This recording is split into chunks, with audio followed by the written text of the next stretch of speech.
What's happening, YouTube? Here to give you guys a deck profile on my take of Dimension Police for premium format in Cardfight Vanguard. I haven't seen a list for DP and premium for quite some time, and when I did see lists, um, they didn't really gravitate towards my playstyle. And when trying to build a deck, I didn't know what build I wanted to go for, what road I wanted to take, whether it was the Daikaiser Legion or some break ride shenanigans like you saw with different fights video, or even something rogue like bringing Zeal back. But unfortunately, Zeal got no support for V series, none that not even really in like the alien-esque monsters. So I put all that off, and eventually I had a bro of mine help me get a deck together. And after picking up stuff off him, practically the entire deck, I tweaked it in my favor and found that it works pretty well. So this is going to be a really quick list. Going to do very quick overviews of every card, so you know how they all stand in the deck. And yeah, let's go ahead and get that out the way. Let's get the main deck out first. By the way, I figured I'd get these sleeves because they were so appropriate for Justice. All right, going on for the grade 3s is the big boy 4 die liner. I think it's an absolute must. And I think the reason's obvious. It's one of the only grade 3s you can play, especially if you want to main. It's great if you're not striding. You don't mind it. Just activate his effect, grab a 3, and swing huge with a crit. You get the second gift marker for force, and you're on a roll. Most of the time, it's unguarded, so you're just going to hit for a huge number, possibly even kill. Who knows? Maybe if you're lucky, and if you crit sack early game, because there are quite a bit of crits in this deck. Actually, I think I'll just put them up here somewhere. All right, next grade 3. 4, Dayusha. Only because it's the only other grade 3 I can think of to run in the main for a decent ride target on Vanguard Circle. Like, if you miss die liner, you don't mind going into Dayusha, and I tend to see it a lot anyway. So if I have to drop for a progenitor, which I really won't, or if I don't see my die liners, but I have plenty of Dayushas for whatever reason, which I always seem to have, but I ditch them for stride fodder for a gallop. If I feel good enough to go into a Stark and I can make it, like let's say if I went Force 1, for example, and I'm able to do that whole shenanigan play with this dude and Stark, and have Stark swing with more than one drive check per battle, per swing, sure, I'll go for it. But yeah, I mean, he's fine on his own. You play Laurel in the deck, obviously, so again, not a very bad ride target. It's optional. No great Dayushas. I think it's completely useless. He has to ride over a grade 3. Can't do stride plays like Ezel. And lastly, for the grade 3s, it's 4 Dizors. Some people may think that this is a little overboard, that 4 is a little too much. Maybe 3 at the most, if not cut it down to 2. But if my opponent survives my horrendous X-Gallop turn, and I have no Dizors left, I might as well scoop, because 4 drive checks isn't really going to cut it all the time, despite the amount of 3s you play. And most of the time, I do see myself getting screwed over, and I can't ever check the 3s when I want to. So I bumped it up to 4. It's completely fine. No real consistency issues. Rarely miss a grade, rarely miss a ride, and you always see it when you need to. So just at 4 for now, from my testing. Going on to grade 2s, played 4 Platinum Ace. I think it's the best grade 2 in the deck, simply because it's fantastic on both Vanguard and Rearguard Circle. If you're trying to swing solo with him, he gets 5k, which I think is fine. It also helps when you're boosting with, what the heck's his name? Die Brave. Makes for a great number, so if your opponent just says, screw it, I'm not going to guard, you just drew yourself a card or 2. And second, he's fantastic on Rearguard Circle. You go Force 1, you just made yourself an even better swinger. Gets 10k in a crit, go Force 2. Now it's a deadlier swing, just minus the power. So just 4 Platinum Ace, it's great. Next, 2 Jai Dragon. Honestly, I think I'll just take this dude out. He really isn't doing anything. I tried it at 3, even 4. That's why it's cut down to 2. It's because I only see it when I think I need him, and the only time I'll need him is when I don't see Platinum Ace, because I'll just abuse his Soul Blast cost to give himself 5k on the Vanguard Circle, so I can swing better with a boosted Die Brave, and maybe even Soul Blast a Perfect Guard that's in the Soul, because I want to get that after my first stride. So yeah, just 2 Die Dragon. It's okay at 2. Don't really need to see it anymore than that. And finally, 2 copies of Cosmic Hero Grand Hogan. He's only here for the draw. You don't care about him getting 4K.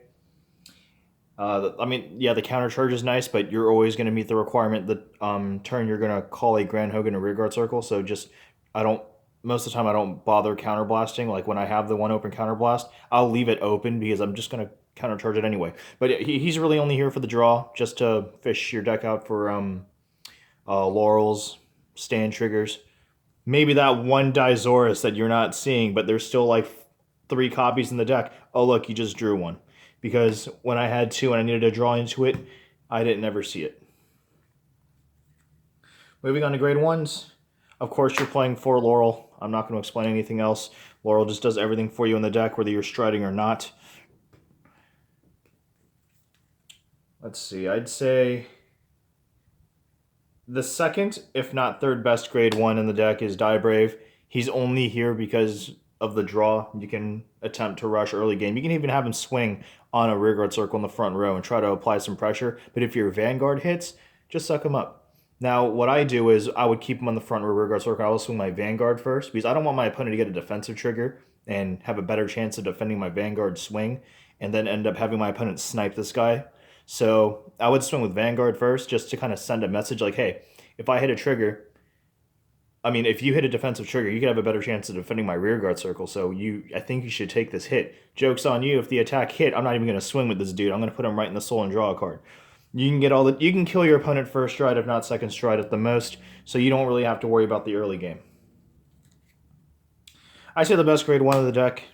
Sorry, Laurel, but is Enigma and Calm. This dude was a pain in the ass to get, but it's totally worth it.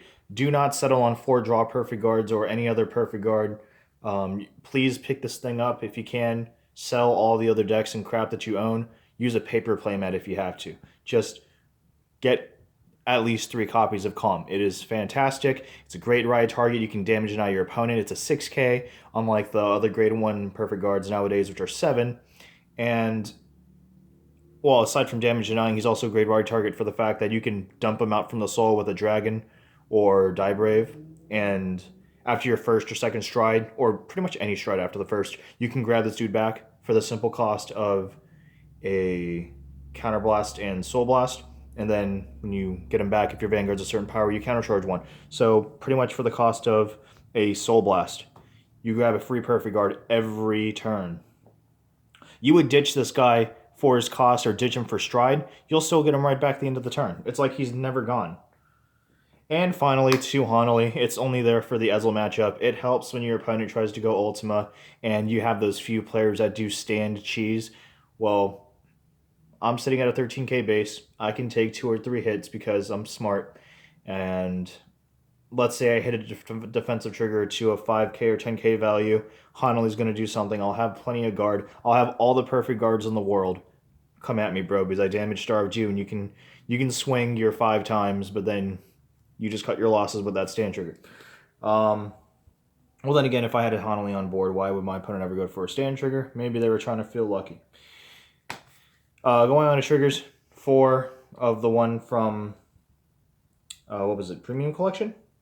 Just there for the draw, for the early game. I avoid using this guy later on in the game. Like, if you know how many grade 3s are left in deck, I would avoid using him. Because my Vanguard's already going to be beefy enough. That extra 10K is meaningless. And I don't want to increase my chances of drawing into my 3, because there are times where in a game I had to drive check a single grade 3 out of 6 drive checks. All of them were fluked except for the draw, and he's the one who drew the grade 3. I was so upset. 3 more crits, doesn't matter what type you play, just as long as it's 3 more crits to make it 7. A single draw trigger for your 4th Sentinel. He's only here because on the few decks that restrict you from guarding with grade 1s, or you cannot guard with 0s, you can alternate between which Sentinel you want to go into. And I play more Calms than the draw because, again, just like with the crit, I don't want to have to draw into anything else. There's plenty of draw power as it is with either my strides or the Die Brave and the multiple drive checks you get anyway, so it's the equivalent of hitting draws without needing to rely on them. And Enigma and Calm is just so much better so much more of a utility card. You can use him for stride, discard for his own cost, all sorts of crap. Let's see, the best trigger in the deck, these 4 stand triggers. Ugh. Operator Girl Linka.